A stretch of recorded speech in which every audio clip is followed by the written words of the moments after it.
సుమన్ టీవీలో మీ business promotions కోసం ఈ కింది నెంబర్ను సంప్రదించగలరు.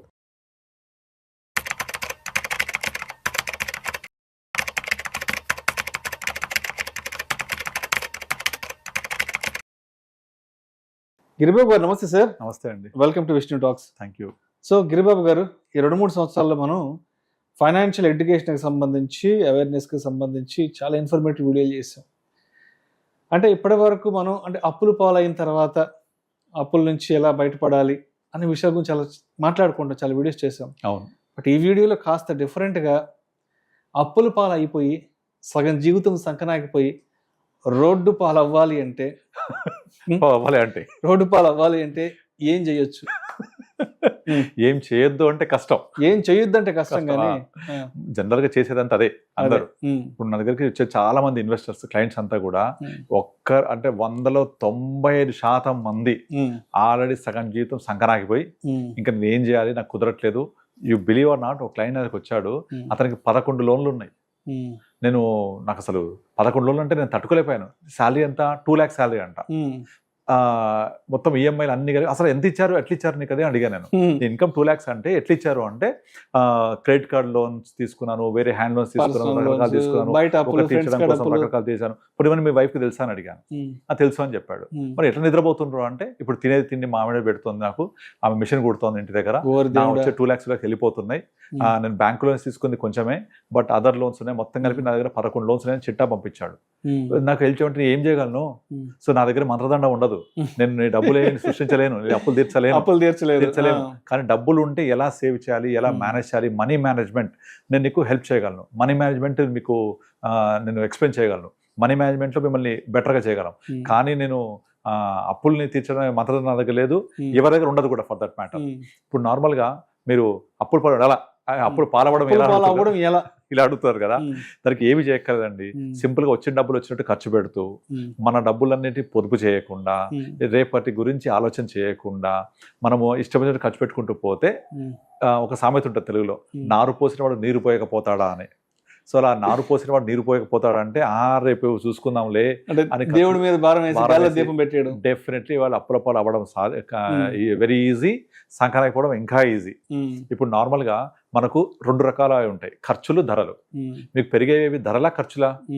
ధరల పెరుగుదల గవర్నమెంట్ లెక్క ప్రకారం ఇన్ఫ్లేషన్ కొంచెం పెరుగుద్ది, 5-6%. కానీ ఖర్చులు విపరీతంగా పెంచుకుంటూ ఉంటాం. వీటికి కారణం ఏంటి? లైఫ్ స్టైల్ ఎక్స్పెన్సెస్, అనుకరణ, పక్క వాళ్ళు ఎలా ఉన్నారు, పక్కింటోళ్ళు ఎలా ఉన్నారు, కంపారిజన్. బట్ తెలుసుకునే విషయం ఏంటంటే, మీరు ఎన్ని చేసినా మీ పక్కింటి వాళ్ళని ఇంప్రెస్ చేయలేరు. పక్కింటి వాళ్ళని, పక్కోడిని ఎప్పటికీ ఇంప్రెస్ చేయలేం. కానీ అది అర్థం చేసుకోకుండా ఇంప్రెస్ చేయడం కోసం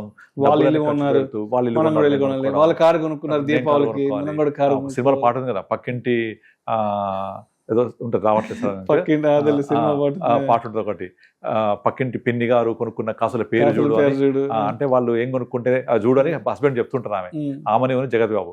అయితే వాళ్ళు కొనుక్కుంటే నీకెందుకు, నీకు మంచిగా చూసుకుని ఎత్తిన పెట్టి చూసుకునే హస్బెండ్ ఉన్నాడు కదా అని చెప్తుంటారు జగత్ బాబు. అది అర్థం చేసుకోవాలి. లేకుండా వాళ్ళని చూసి వాళ్ళు అది కొనుక్కున్నారు కదా, నేను ఇది కొనుక్కున్నారు కదా, ఇది చేసుకుంటూ పోతే ఎప్పటికీ మీరు గ్రో అవ్వలేరు. అయితే ఇక్కడ మిస్ అవుతున్న పాయింట్ ఏంటి అంటే, మన లైఫ్ స్టైల్ గోల్స్ ఉంటాయి. లైఫ్ స్టైల్ గోల్స్ అంటే పిల్లల ఎడ్యుకేషన్, పిల్లల మ్యారేజ్, తర్వాత వెకేషన్, ఇల్లు కొనుక్కోవడము, కారు, రిటైర్మెంట్, ఇవన్నీ కాంప్రమైజ్ కావాల్సి వస్తుంది.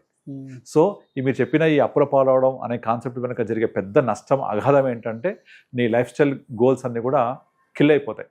సో చాలా మందిని చూస్తుంటాం, ఇప్పుడు వాళ్ళు ఒక 55-60 years వచ్చేదాకా ఒక జాబ్ చేస్తూ వచ్చిన డబ్బుల్ని ఇలా ఖర్చు పెట్టేసుకొని మొత్తం వచ్చిన తర్వాత 60 సంవత్సరాలు మెలుకుంటారు. మా అబ్బాయికి చదువుకి నాకు డబ్బులు సరిపోవట్లేదు, పెళ్ళిళ్ళకు సరిపోవట్లేదు, పెళ్లి చేయాలి, ఇప్పుడు ఏం చేయాలి, నేను నా రిటైర్మెంట్ పరిస్థితి ఏంటి, ఎప్పుడు స్పృహ వస్తుంది, 50 తర్వాత. అంతమంది వరకు ఏం చేశారు అంటే, ఏదో ఖర్చులు అయిపోయింది చెప్తుంటారు. ఒకటి డిసిప్లిన్ లేకపోవడం. ఆ డిసిప్లిన్ లేకపోవడం చాలా చాలా ప్రాబ్లం. అందుకే నేను చెప్తుంటాను, డబ్బు సంపాదిస్తే రిచ్ కారు, మనీ మేనేజ్మెంట్ లేకపోతే రిచ్ అవుతారు. ఎగ్జాంపుల్, సుశీల్ కుమార్ కౌన్ బనేగా కరోడ్పతిలో 5 కోట్లు సంపాదించాడు ఒక 1-2 hours తన యొక్క టాలెంట్ తోటి. ఆ సంపాదించిన 5 కోట్లు 2 సంవత్సరాలలో 0 అయిపోయింది. వెళ్ళిపోయింది. ఎక్కడ మొదలైన అక్కడికి వచ్చాడు. తర్వాత రీసెంట్ గా చిత్తూరు నాగయ్య గురించి నేను ఒక వీడియో చూశాను. మన తెలుగు సౌత్ ఇండియాలో రోల్స్ రాయిస్ కార్ నడిపిన మొట్టమొదట హీరో ఆయన.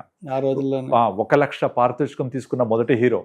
ప్రెసిడెంట్ సర్వేపల్లి రాధాకృష్ణన్ ఆయన కలవడానికి వెళ్తే ఆయన తలపాగా పక్కన పెట్టి ఆహ్వానించిన మొదటి hero, south India super star. కానీ ఆయన చనిపోయేటప్పుడు తినడానికి తిండి లేదు. అవును, అక్కినేని నాగేశ్వరరావు హెల్ప్ చేశాడు ఫుడ్ కి. బట్ ₹1,00,000 పారితోషికం తీసుకున్న హీరో. అలాగే మన సావిత్రి ఎగ్జాంపుల్ అందరికి తెలుసు. చివరి రోజులు ఎంత ఇబ్బంది పడింది. ఎక్కడ వీళ్ళంతా ఫెయిల్ అయింది ఎక్కడంటే మనీ మేనేజ్మెంట్ లేకనే. ఇదంతా మన కళ్ళ ముందు కనబడుతున్న సత్యాలు కదా. ఇప్పుడు మీరు రాజబాబు వాళ్ళ తమ్ముడు మన రీసెంట్ గా వీడియో చెప్తున్నాడు, మా అన్న దుర్భరమైన జీవితం గడిపాడు. అందరు కూడా వీళ్ళందరూ మళ్ళీ మామూలు కోటీశ్వర్లు కాదు. కాంతారావు గారు ఆ రోజుల్లో 1950s 60s లో మద్రాసు టీ నగర్ లో చాలా పెద్ద విలాసవంతమైన బంగ్లా, ఇంట్లో 4 కార్లు, పనువాళ్ళు. కానీ లాస్ట్ జీవితంలో ఏం లేదు, చిన్న చివరి రోజుల్లో నిజంగా చూసాము. రంగనాథ్ సూసైడ్ చేసుకున్నాడు, మొత్తం ఆస్తి కూడా వాళ్ళ పనం ఒకసారి రాసి చేసి. అట్లా మీరు ఎవరిని చూడండి. బట్ ఇవన్నీ చూసి గుణపాఠాలుగా నేర్చుకున్నారు కాబట్టి ఆ తర్వాత నటులు అంటే ఎన్టీఆర్ గారు, ఏఎన్ఆర్ గారు వీళ్ళు అసెట్స్ పెంచుకుంటూ, తర్వాత శోభన్ బాబు గారు, కృష్ణ గారు, అంటే వీళ్ళందరూ నేర్చుకున్నారు. అంటే వాళ్ళ కో ఆర్టిస్టులు ఎక్కడ ఫెయిల్ అయ్యారు అన్న విషయాల నుంచి. ఇది మనకు అందరికీ అర్థమయ్యే ఒక మనీ మేనేజ్మెంట్ పాఠాలు ఇవన్నీ కూడా మన కళ్ళ ముందు కనపడేవి. అంటే మనం సంక్రాంతికి పోవడానికి ఏం చేయాలో అంటే ఇవన్నీ చేయకూడదు, సింపుల్ అంతే. బాగుంటారు ఇవి చేస్తే మీరు చెప్పినట్టుగా అవుతారు. కనుక ఇది ప్రతి ఒక్క ఎంప్లాయీ అవ్వచ్చు, బిజినెస్ మ్యాన్ అవ్వచ్చు, ఒక వ్యాపారవేత్త, ఒక ప్రొఫెషనలిజం అవ్వచ్చు, ఎవరైనా కావచ్చు, అందరికీ ఉండే అతి పెద్ద ప్రాబ్లం ఏంటంటే ఫైనాన్షియల్ మేనేజ్మెంట్ లేకపోవడం. ఆ ఫైనాన్షియల్ మేనేజ్మెంట్ ఉంటే definitely they can XL in their life. So అలా కాకుండా ఇలా పిచ్చి పిచ్చిగా వచ్చిన డబ్బులు వచ్చినట్టు ఖర్చు పెట్టుకుంటూ పోతే వీళ్ళు చేసిన తప్పేంటి అంటే వాళ్ళకు డబ్బులు వచ్చినప్పుడు దాన్ని ప్రాపర్గా మేనేజ్ చేసుకోలేదు.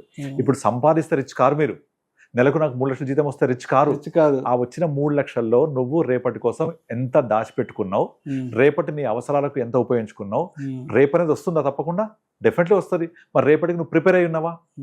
అంటే నాకు రేపు మళ్ళీ వస్తే నాకు ఆ వేషాలు వస్తాయి, నాకు ఇంకా బిజినెస్ ఉంది, నాకు ఇంకా జాబ్ ఉంది అనుకుంటే నువ్వు తప్పులో కాలేసినట్టే. అవి లేకపోతే ఏం చేయాలి నువ్వు? అందుకే దీనికోసం మనం ఎప్పుడు కూడా ప్యాసివ్ ఇన్కమ్ గురించి మాట్లాడుతూ ఉంటాం. ఈ ప్యాసివ్ ఇన్కమ్ అంటే చాలా మందికి అర్థం కూడా తెలియదు. ప్యాసివ్ ఇన్కమ్ అంటే నువ్వు నిద్రపోతే కూడా నీకు ఆదాయం రావాలి. నిద్రపోతున్నా నీ డబ్బు నీ కోసం పనిచేయాలి, ఆదాయం రావాలి. That is called passive income. 9 to 5 పని చేస్తే వచ్చేది యాక్టివ్ ఇన్కమ్. నీ యాక్టివ్ ఇన్కమ్ ఆగిపోయిన తర్వాత ప్యాసివ్ ఇన్కమ్ స్టార్ట్ అవ్వాలగా. ఇప్పటి నుంచే యాక్టివ్ ఇన్కమ్ ఉన్న పీరియడ్ లో నువ్వు ప్యాసివ్ ఇన్కమ్ కోసం ప్రిపేర్ అయ్యి ఉండాలి. చాలా మంది నా దగ్గరికి వచ్చిన వాళ్ళు చెప్తుంటారు, మీరు అప్పుడు చెప్పిన వీడియోలో చూసి నేను ఇన్స్పైర్ అయ్యి నేను మీదకి వస్తున్నాను, నేను ఇట్లా మీరు చెప్పిన బాగుంది, నచ్చినాయి అని చెప్తుంటారు కదా. అవన్నీ ఏంటంటే ఇవన్నీ పెద్ద రాకెట్ సైన్స్ ఏం కాదు, అందరికి తెలిసిన విషయాలే. కాకపోతే మనం 30 లేపుతున్నాం అంతే. బాబు నువ్వు కనుక వచ్చినప్పుడు వచ్చినట్టు ఖర్చు పెడుతూ ఉంటే మీరు అన్నట్టుగా సంక్రాంతిపోవడం ఖాయం. మీరు అడిగారు కదా ఏమి చేయాలో, ఇవన్నీ చేస్తే అవుతారు. అవి చేయకుండా రేపటి కోసం స్పృహతోటి, రేపటి కోసం నేను బతకాలి, రేపు అనేది వస్తుంది కాబట్టి. కానీ ఇప్పుడు యూత్ ఏం చేస్తున్నారు, వాళ్ళకి శాలరీ రాగానే ఫస్ట్ ఈఎంఐలో ఐఫోన్, దాని వయసు 2 సంవత్సరాలు, అది అయిపోయిన తర్వాత బైక్ కొనుక్కోవడం, బైక్ అయిపోయాక కారు, ఇల్లు, ఇలా ఈఎంఐలో గడిపేస్తాం. 25-26 సంవత్సరాలకే పెద్ద పెద్ద ఫైనాన్షియల్ కమిట్మెంట్స్ నిజంగా నీకు ఏదైనా ఫ్యామిలీ బర్డన్స్ ఉంటే దట్స్ డిఫరెంట్ స్టోరీ.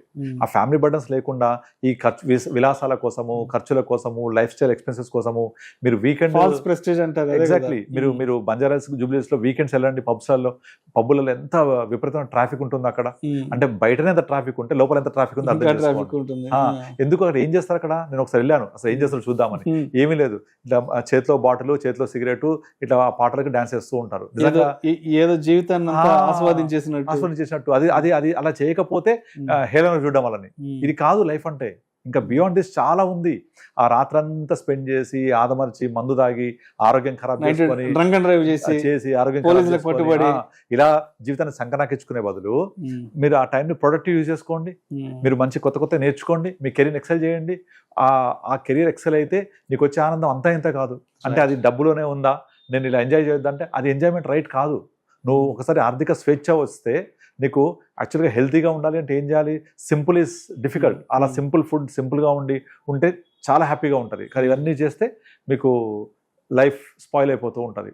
అందుకే చాలామంది వాళ్ళ యొక్క టోటల్ ఇన్కమ్ని ఇలా స్పెండింగ్ కోసము, తర్వాత లైఫ్ స్టైల్ ఎక్స్పెన్సెస్ తీసేసి సేవింగ్స్ అనేది లాస్ట్ ప్రయారిటీ ఇస్తారు.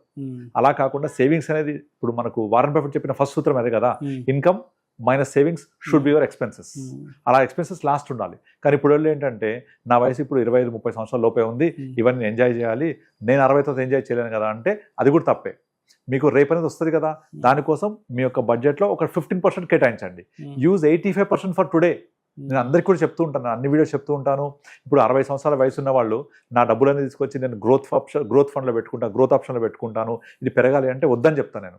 60 ఏళ్ళ దాకా ఆల్రెడీ నోరు కట్టేసుకొని కడుపు కట్టేసుకొని సంపాదించారు కదా, ఇప్పుడైనా లైఫ్ ఎంజాయ్ చేయండి. దీన్ని గ్రోత్ ఆప్షన్ కాకుండా సిస్టమాటిక్ విత్డ్రాయల్ ప్లాన్లో పెట్టుకోండి, డివిడెంట్ ఆప్షన్లో పెట్టుకోండి, మంత్లీ ఇన్కమ్ తీసుకోండి, లైఫ్ని ఎంజాయ్ చేయండి, స్పెండ్ చేయండి అని చెప్తుంటాను. ఖర్చు పెడితే స్పెండ్ చేస్తే ఆనందం వస్తుంది, ఇంకా ముడేయద్దు. అది 60లో. అదే 20లో నేను అన్ని ఖర్చు పెడతా, అది కూడా తప్పు, అట్లా కూడా చేయొద్దు. సో ప్రాపర్ ప్లానింగ్ చేసుకుంటూ ఉండాలి. అలా ప్లానింగ్ చేసుకుంటుంటేనే మనం లైఫ్ బాగుంటుంది. సో ఇప్పుడు ఇది అర్థమైన తర్వాత ఇప్పుడు నేటి తరం సినిమా హీరోలు కదా, అందరూ చాలా మంది మ్యూచువల్ ఫండ్స్ ఇన్వెస్ట్ చేస్తున్నారు. వెంకటేష్, నాగార్జున, నాగబాబు గారు, మన మహేష్ బాబు ఎవ్రీ మూవీలో వచ్చే బడ్జెట్ లో 30 to 40% మ్యూచువల్ ఫండ్స్ లో ఇన్వెస్ట్ చేస్తారు. నమ్రత శరత్కర్ షీల్ మెయింటైన్, వాళ్ళ అడ్వైజర్ కూడా తెలుసు నాకు.